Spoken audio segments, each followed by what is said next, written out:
Hello les amis et bienvenue. C'est quoi ça? Hello les amis et bienvenue dans l'activisme pour les nuls. Pour ceux qui ne...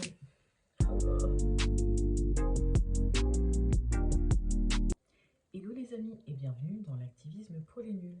Si vous avez déjà vu mes précédentes vidéos, vous savez qu'il s'agit de vidéos éducatives courtes qui servent à expliquer des concepts compliqués plus simplement. Et si vous nous rejoignez, vous l'aurez bien compris, il s'agit de simplifier l'information afin de la rendre plus accessible.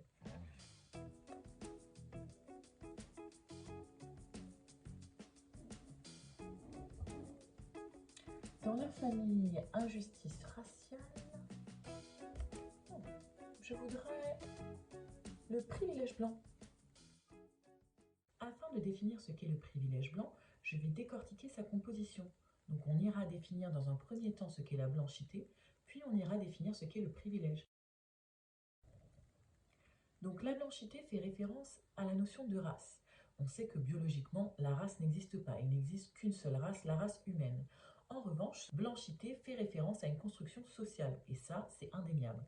Le nier, ça serait rejeter le fait qu'il ait existé des théories dites de race au XVIIIe et au XIXe siècle qui centraient l'homme blanc au centre des recherches comme le modèle originel détenant entre autres le monopole de l'intelligence et de la beauté, plaçant ainsi la race blanche supérieure comparée aux autres races. D'ailleurs, dans le manuel d'histoire naturelle de Langlebert publié en 1885, qui d'ailleurs était utilisé en classe élémentaire, il faut bien le souligner, il est écrit, je cite, la race blanche ou caucasique est aussi remarquable par la puissance de son intelligence, c'est à elle qu'appartiennent les peuples qui ont atteint le plus haut degré de civilisation. Il faut savoir que même si ces théories scientifiques ont été rejetées par la suite, elles ont tout de même laissé une empreinte dans la conscience collective et elles ont aussi impacté les dynamiques sociales actuelles. On peut penser notamment par exemple au standard de beauté européen. Ce sont ces mêmes théories qui sont venues alimenter et justifier des crimes tels que la Shoah, la ségrégation et l'apartheid. Qu'est-ce que le privilège?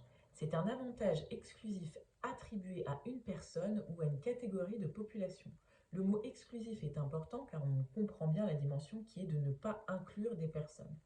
C'est un bénéfice qui n'est pas obtenu activement, c'est-à-dire que c'est un peu quelque chose donné gracieusement, on va dire. Pour vous expliquer un peu plus le concept, concrètement, je vais vous donner des exemples d'autres privilèges. Par exemple, le premier privilège qu'on peut prendre, c'est le privilège d'être non handicapé.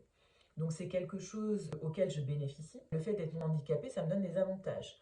En effet, par exemple, si je postule à un emploi, je ne risque pas d'être discriminée par rapport à mes habilités ou pas à pouvoir faire tel ou tel job.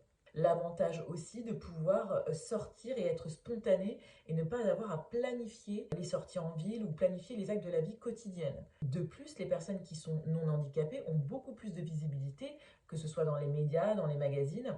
Donc ça, c'est un privilège. Et c'est quelque chose qu'on prend généralement pour acquis. Le deuxième privilège que je voudrais citer, c'est le privilège de l'hétéronormativité. Donc le fait d'être hétérosexuel.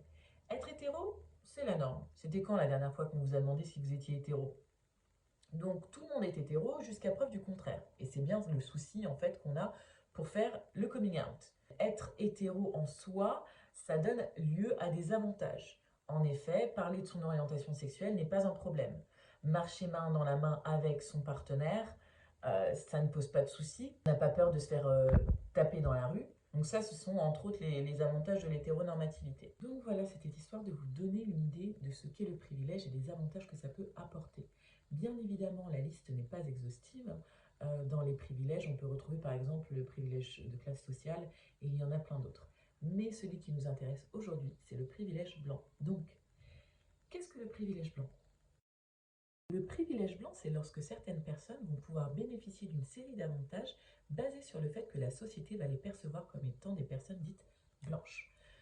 J'entends par là blanc dans la construction sociale, car il va s'avérer que certaines personnes racisées vont pouvoir bénéficier du privilège blanc, juste parce qu'elles seront perçues comme telles. Cependant, cela ne veut pas dire qu'elles ne pourront pas aussi être affectées par le racisme. Donc voilà, ce n'est une surprise pour personne, c'est un concept qui dérange. En effet, ça met mal à l'aise. Pourquoi? Premièrement, parce que les personnes blanches n'ont pas l'habitude d'être définies par la couleur de leur peau. En En effet, être blanc, c'est la norme. Deuxième point, il y a aussi un amalgame qui se fait entre le privilège blanc et le privilège de classe sociale. En effet, certaines personnes auront tendance à dire qu'elles ne bénéficient pas du privilège blanc car elles ne proviennent pas d'un milieu aisé. Afin de rebondir sur ce point, je souhaiterais citer le travail de l'activiste Courtney Yann qui dit dans A Guide to White Privilege, je cite, le privilège blanc ne veut pas dire que ta vie n'est pas dure ou compliquée, cela veut dire que ta couleur de peau n'est pas une des choses l'ayant rendue plus compliquée. Voilà, cette vidéo est maintenant finie. Je vous remercie d'avoir regardé jusqu'à la fin et j'espère que cela vous a plu. Dans l'attente de la prochaine vidéo, je vous invite à écouter le podcast de Rokhaya Diallo et de Grace Lee qui s'appelle Kiffe ta race. Et pour un peu de pop culture, je vous invite à écouter le chip de Mélanie Wonga, Kevin Donna et de François Oulac. Voilà, c'est tout pour moi les amis et je vous dis à très bientôt. Au revoir.